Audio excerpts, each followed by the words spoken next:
So we'll start with prayers. Om Ajnanatimirandhasya Jnananjanashalakaya Chakshuronmilitam Yena Tasmai Shri Gurave Namaha. Nama Om Vishnupadaya Krishna Presthaya Bhutale Srimate Bhaktivedanta Swamin Niti Namine.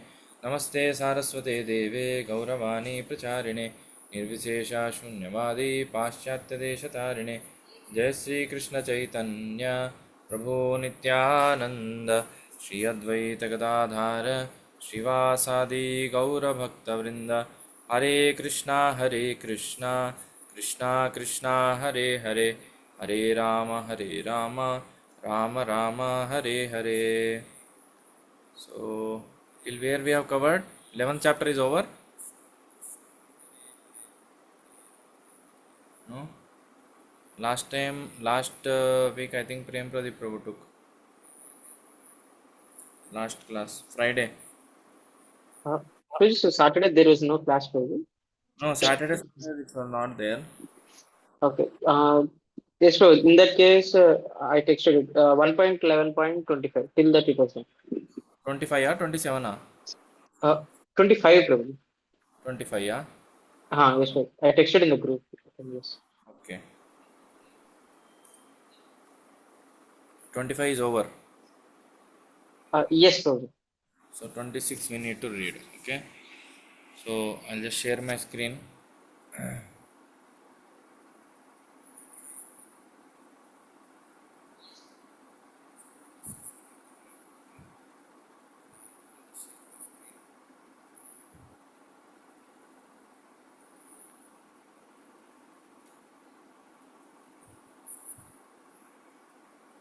Are you able to see?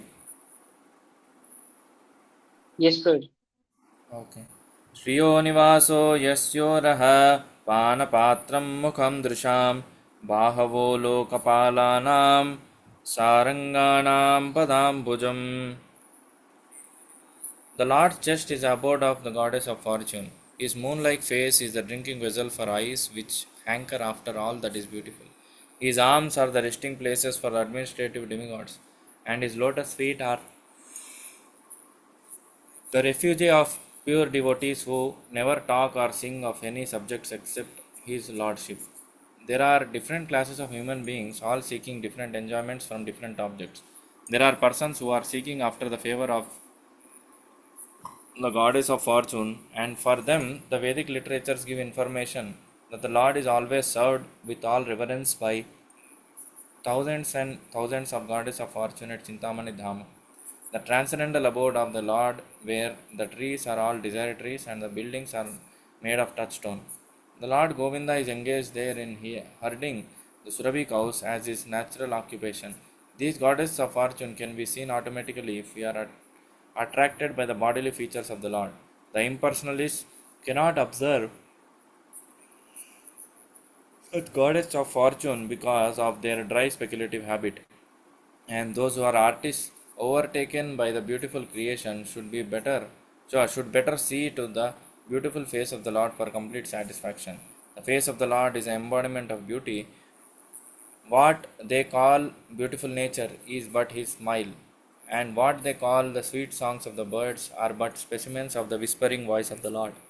There are administrative demigods in charge of departmental service of cosmic management, and there are tiny administrative gods in the state service.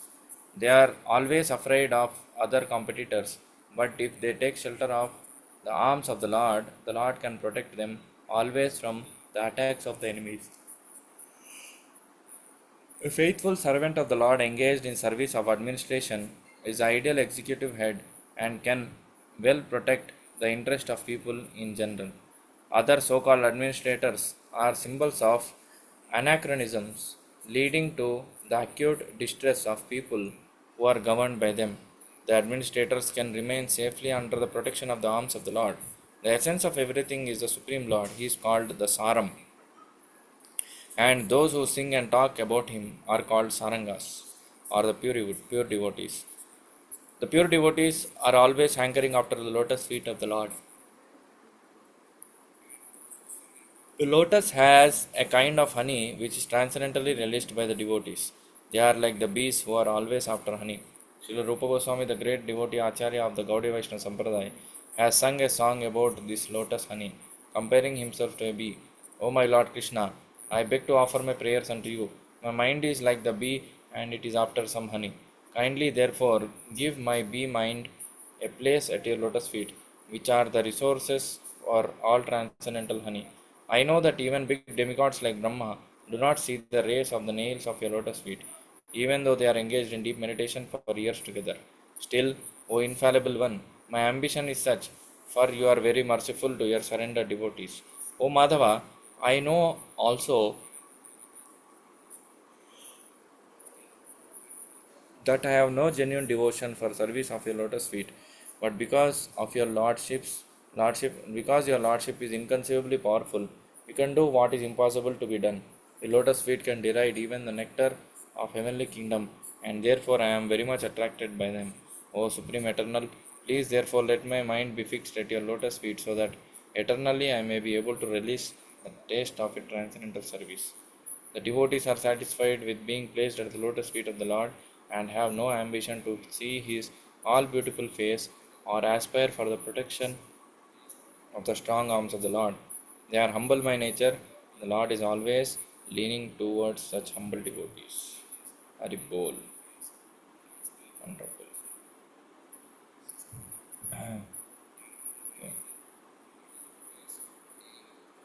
सितात् सितातपत्रव्यजनैरुपस्कृतः प्रसूनवर्षैरभिवर्षितः पतिः पिशङ्गवासावनमालया बभौ घनो यथार्कोडुपचापवैद्युतैः. Anybody would like to read? Yes, sir. Yeah. As the Lord passed along the public road of Dwarka, his head was protected from the sunshine by a white umbrella. White feathered fans moved in semicircles, and showers of flowers fell upon the road. His yellow garments and garlands of flowers made it appear as if a dark cloud were surrounded simultaneously by sun, moon, lightning, and rainbows. The sun, moon, rainbow, and lightning do not appear in the sky simultaneously. When there is a sun, the moonlight becomes insignificant. And if there are clouds and a rainbow, there is no manifestation of lightning. The Lord's bodily hue is just like a new monsoon cloud. He is compared herein to the cloud. The white umbrella over his head is compared to the sun. The movement of the bunch hair fan of leaves is compared to the moon. The showers of flowers are compared to the stars. His yellow garments are compared to the rainbow. So all these activities of the firmament, being impossible simultaneous factors, cannot be adjusted by comparison. The adjustment is possible only when we think of the inconceivable potency of the Lord. The Lord is all powerful, and in his presence, anything impossible can be made possible by his inconceivable energy. But the situation created at the time of his passing on the roads of Dwarka was beautiful and could not be compared to anything besides the description of natural phenomena. Jai Haribol. प्रविष्टस्तु गृहं पित्रो परिष्वक्तः समात्रिभिः वन्दे शिरसा सप्त देवकी प्रमुखा मुदा. One second.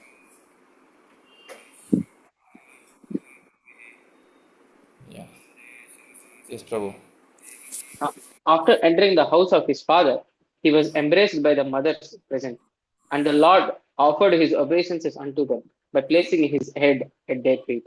The mothers were headed by Devaki, his real mother. It appears that Vasudeva, the father of Lord Krishna, had completely separate residential quarters where he lived with his 18 wives, out of whom Srimati Devaki is the real mother of Lord Krishna. But in spite of this, all other stepmothers were equally affectionate to him, as will be evident from the following verse.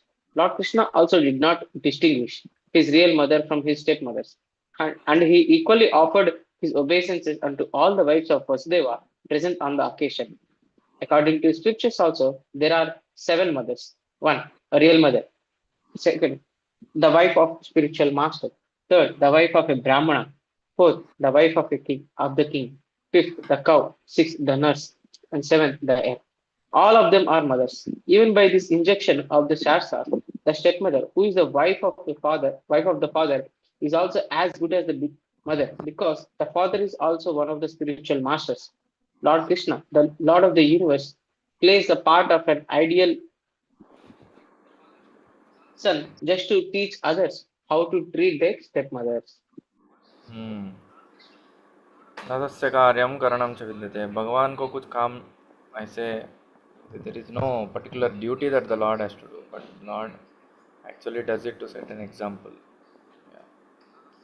ता पुत्रं मङ्कमारोप्य स्नेहस्नुत पयोधराः हर्षविह्वलितात्मनः शिशिचुर्नेत्रजैर्जलैः. Yes, Prabhu. The mothers, after embracing their son, sat him on their laps. Due to pure affection, milk sprang from their breasts. They were overwhelmed with delight, and the tears from their eyes wetted the Lord. When Lord Krishna was at Vrindavana, even the cows would become moistened by affection towards him, and he would draw milk from the nipples of every affectionate living being. So, what to speak of the stepmothers, who are already as good as his own mother? Hmm. Krishna is the most lovable entity present in the whole universe because he is Krishna, because he is Sarva Akarshati iti Krishna, because he uh, attracts everybody. Uh, he is a Cupid, Madan Mohan. He is the one who attracts even the Cupid. Sorry. So he attracts even the Cupid. Means he is most beautiful and most lovable person. You will never see anybody more lovable than Krishna. Actually, our love for others is in proportion to how much we love Krishna.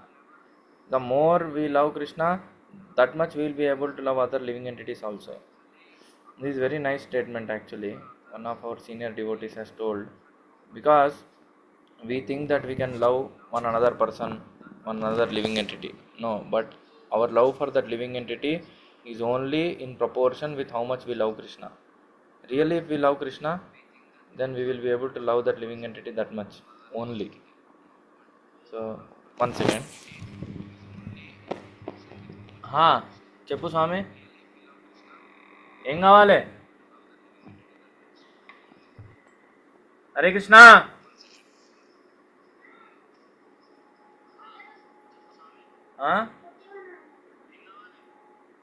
ఇటు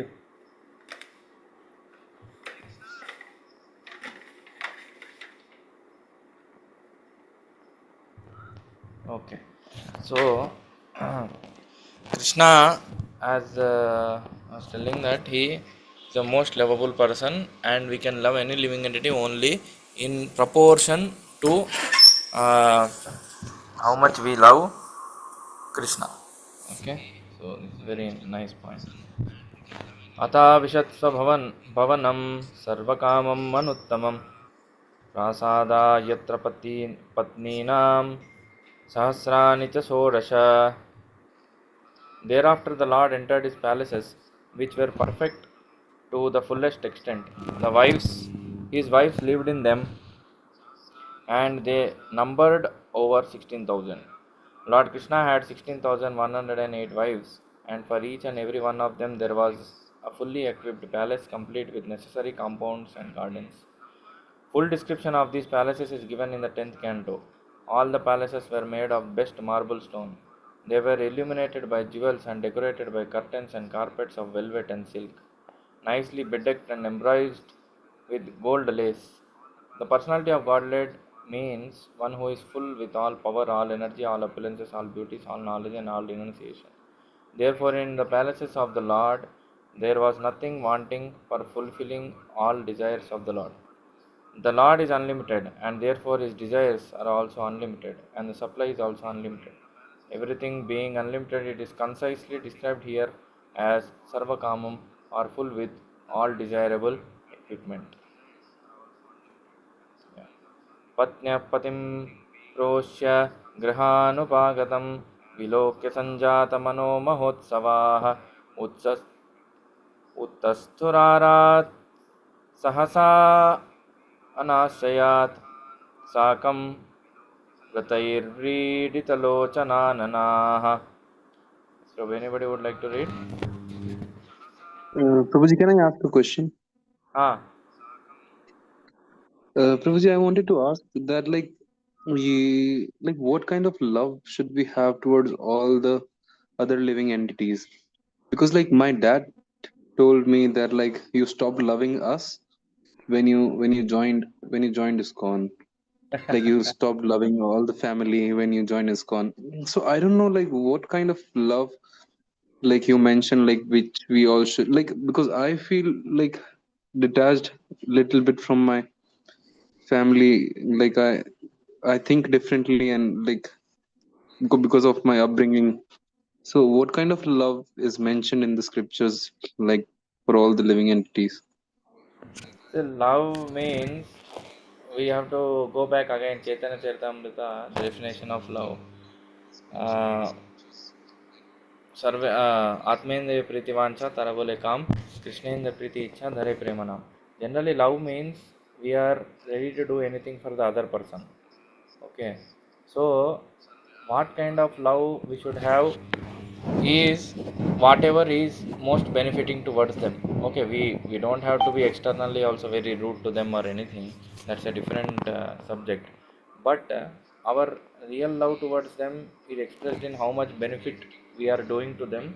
This is my understanding. Okay, so and based on what Chaitanya Charitamrita is saying, so we need to have a love in such a way that we are doing them the ultimate benefit. If we are loving them otherwise, then that may not be complete love or complete selfless love, because caring for their external body or their mind's desires or their intelligence or their kind of false ego means their identification. Basically we identify with our society, with our community, with our nation. So this is all the identity which is termed as false ego.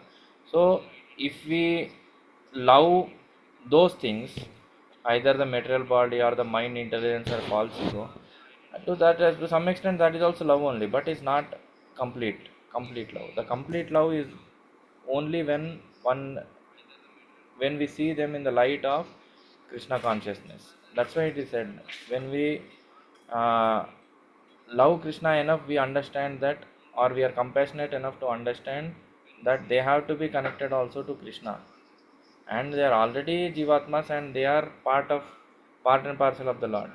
Just because they are not remembering it now, they are in such a position. So my duty or my actual love towards them is to make them remember Krishna. Okay, if they are taking it, it's okay, but at least I should not succumb to their kind of uh, understandings about the material situations that they are put in or we are put in. So the real love, or what kind of love we have to have towards them, is that kind of love which can connect them to Krishna, or again make them remember their original position in relation with the Lord. If that kind of love we can show, that is the best. But I have tried to show this kind of love, but they don't want to understand this. So That is up to, like, I don't know what to do. we can't do much actually, because even Prabhupada tried.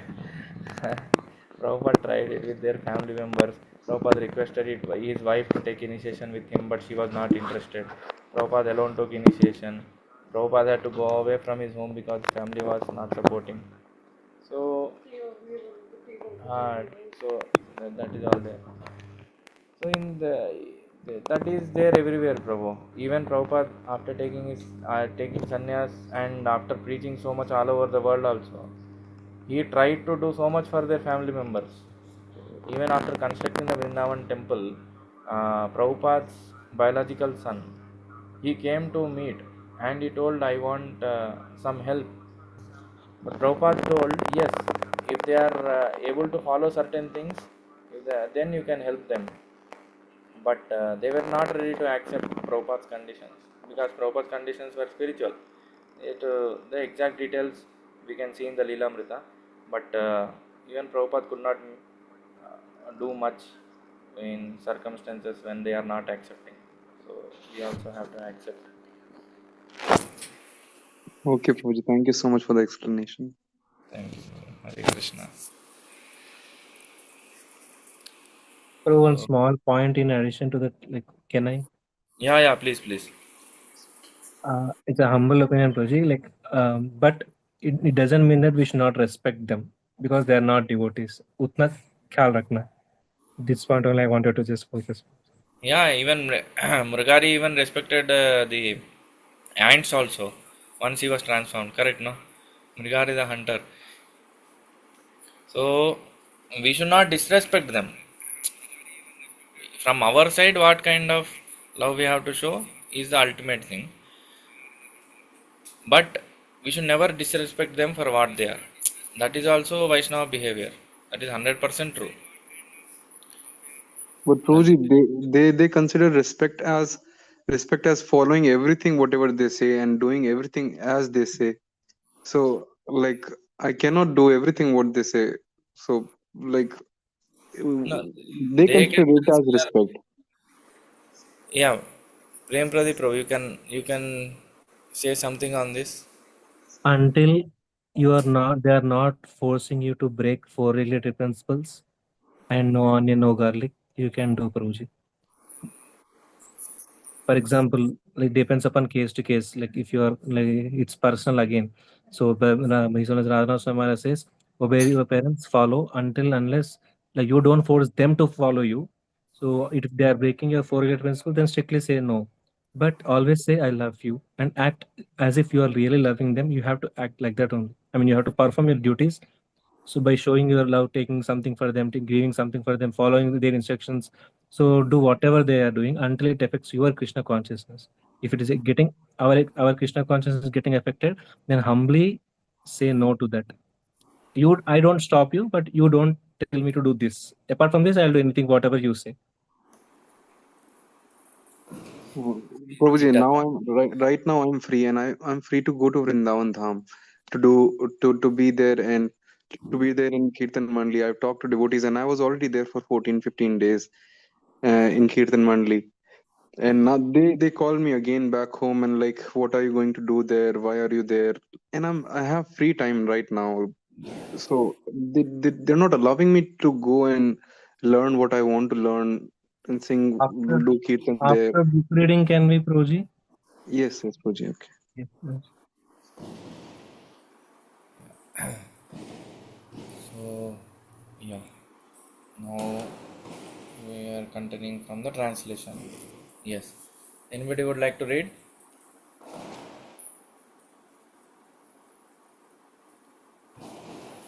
Okay, I will continue. The queens of Lord Sri Krishna rejoiced within their minds to see their husband home after a long period abroad. The queens got up at once from their seats and meditations, as was socially customary. They covered their faces shyly and looked about coyly. As mentioned above, Lord entered his home palaces occupied by 16,108 queens. This means that the Lord at once expanded himself in as many plenary expansions as there were queens and palaces, and entered in each and every one of them simultaneously and separately. Here is another manifestation of the feature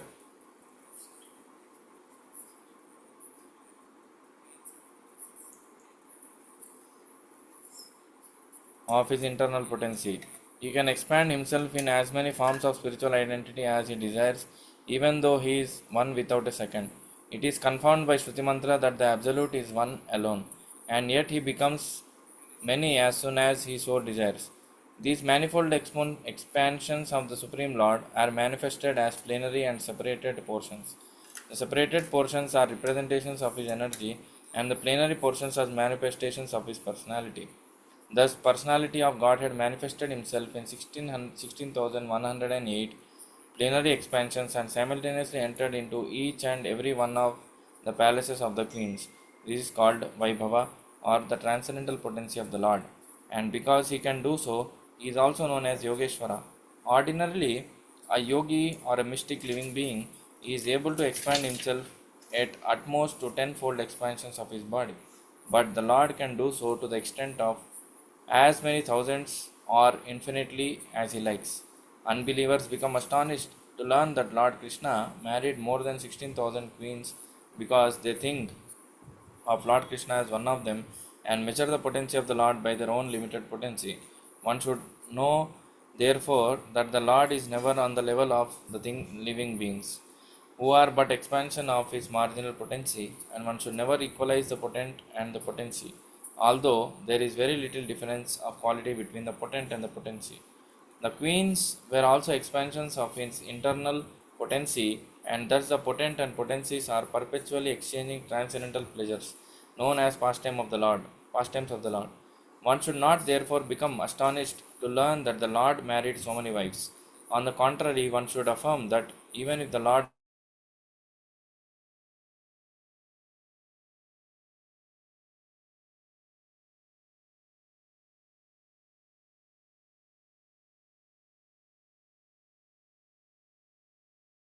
the surface of the earth, that the Lord is never equal to or less than any human being, however powerful he may be. No one therefore is either equal to or greater than the Lord. The Lord is always great in all respects. God is great is the eternal truth. Therefore, as soon as the queens saw from a distance their husband, who was away from home for long periods due to the battle of Kurukshetra, they all arose from the slumber of meditation and prepared to receive their most beloved.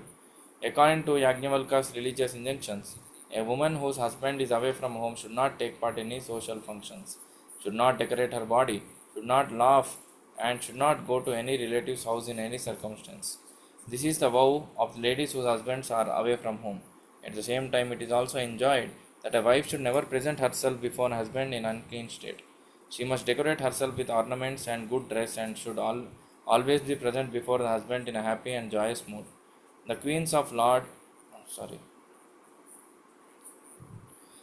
the queens of Lord Krishna were all in meditation, thinking of Lord's absence, and were always meditating upon him. The Lord's devotees cannot live for a moment without meditating on the Lord. And what to speak of the queens, who were all goddess of fortune, incarnated as queens in the pastimes of Lord at Dwarka. They can never be separated from the Lord, either by presence or by trance. The gopis at Vrindavan could not forget the Lord when the Lord was away in the forest cowherding. When the Lord boy Krishna was absent from the village, gopis at home used to worry about him traversing the rough ground with his soft lotus feet. By thinking thus, they were sometimes overwhelmed in trance and mortified in the heart. Such is the condition of the pure associates of the Lord. They are always in trance, and so the queens also were in trance during the absence of the Lord. Presently, having seen the Lord from a distance, they at once gave up all their engagements, including the vows of women as described above. According to Sri Vishnu Chakravarti Thakur, there was a regular psychological reaction on the association. First of all, rising from their seats, although they wanted to see their husband, they were deterred because of feminine shyness. But due to strong ecstasy, they overcome that stage of weakness and became caught up with the idea of embracing the Lord. And this thought factually made them unconscious of surrounding environment. This prime state of ecstasy annihilated all other formalities and social conventions, and thus they escaped all stumbling blocks on the path of meeting the Lord.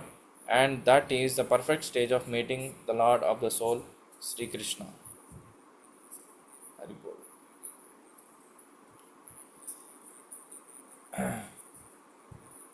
तमात्मजैर्दृष्टिभिरन्तरात्मना दुनन्तभावा परिरेभिरे पतिं निरुद्धमप्यास्रवदम्बुनेत्रयोर्विलज्जतीनां भृगुवर्यवैकल्वात्. The insuperable ecstasy was so strong that the queens who were shy first embraced the Lord in the innermost recesses of their hearts. Then they embraced him visually, and then they sent their sons to embrace him, which is equal to personal embracing. But, O chief amongst the Bhrigus, though they tried to restrain their feelings, they inadvertently shed tears. Although due to feminine shyness, there were many hindrances to embracing the dear husband, Lord Sri Krishna. The queens performed that act by seeing him, by putting him in the course of their hearts, and by sending their sons to embrace him. Still, the act remained unfinished, and the tears rolled down their cheeks despite all endeavors to check them. One directly embraces the husband by sending the son to embrace him because the son is developed as part of mother's body. The embrace of the son is not exactly the embrace of the husband and wife from the sexual point of view, but the embrace is satisfaction from the affectionate point of view. The embrace of the eyes is more effective in the conjugal relation, and thus, according to Srila Jiva Goswami, there is nothing wrong in such an exchange of feeling between husband and wife.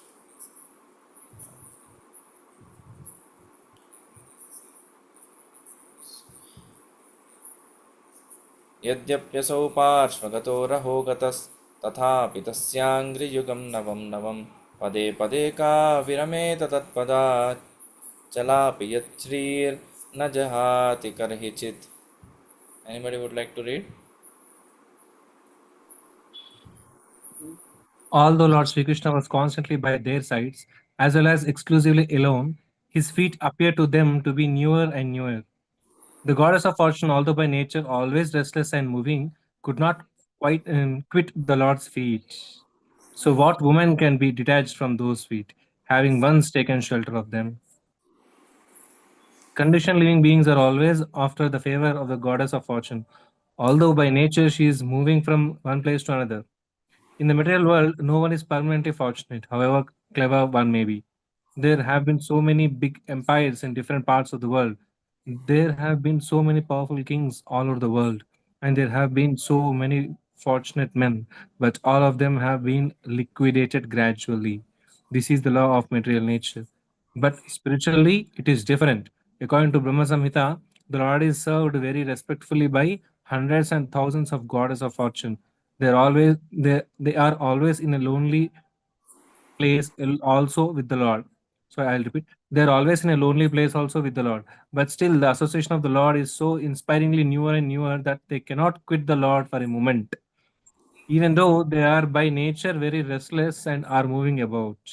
The spiritual relation with the Lord is so enlivening and resourceful that no one can leave the company of the Lord, once having taken shelter of Him. Haribol. The living beings are by constitution feminine by nature. The male or enjoyer is the Lord, and all manifestation of his different potencies are feminine by nature. In the Bhagavad Gita, the living beings are designated as para prakriti or the superior potency. The material elements are apara prakriti or inferior potency. Such potencies are always employed for the satisfaction of the employer or the enjoyer. The supreme enjoyer is the Lord Himself, as stated in the Bhagavad Gita 5.29. The potencies, therefore, when engaged directly in the service of the Lord, revive the natural color, and Sorry. there are no disparity in the relation of the potent and potency.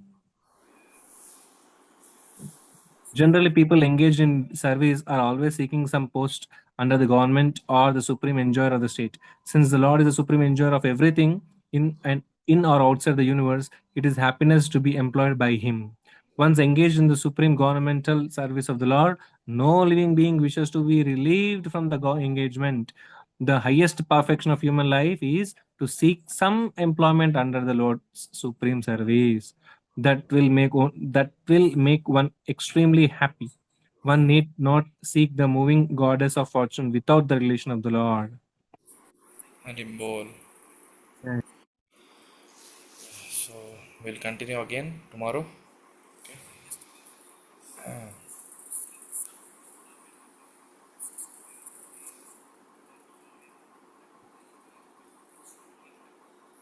Okay. So thank you all devotees for joining. So Manikanta Prabhu, you can note down this verse. Yes, Prabhu. Till 32 we have read. No, You are 33 we read, no, Prabhu. 33 we read. So we'll continue Okay. again tomorrow from 34. Okay. Yes, sir. Thank you. Hare Krishna Granthra Srimad Bhagavatam ki jai. Jai. Prabhupada ki jai. Jai. Yay. So who was asking the question? I was screen sharing, so I could not see. Because Vikas Vikas Prabhu. Prabhu. Yes, Puja, I was asking. Okay. Yes, Prabhu. So other devotees, if they want to leave, they can leave. Maybe we'll discuss for some time. Okay. So yes, Prabhu, the explanation is simple. Basically, we have to have a balance. Disrespecting doesn't mean, see, as you told, according to them, respect means something. But it's not according to them or me or him or her or anything. In general, we should have a standard definition of what is the limit or balance of respect that we can give them. Okay, because uh, if we start following everything what people tell, then that is not respect. Actually, that is, yeah, you may give little respect to the parents externally by following what they are telling, but actually it is disrespecting the shastras also, no? So, but at the same time, we should also accept that we are not so much experienced as them. So we should have a balance, and we should consult our authorities or our counselors who are experienced, so that they can tell us in that situation what is right or what is wrong. That's why Guru is very important for our day to day understandings of spiritual life, because every situation is new, and because we are not so much experienced, we may be doing some wrong decisions like that. So it's always better to consult, and every situation is different, so we have to act differently, and every situation has a different definition of what is right and what is wrong, like that. Understood, Prabhuji. Thank you. Okay. Hare Krishna. So we'll meet again tomorrow. Hare Bol. Hare Hare Krishna. Krishna. Hari Hari.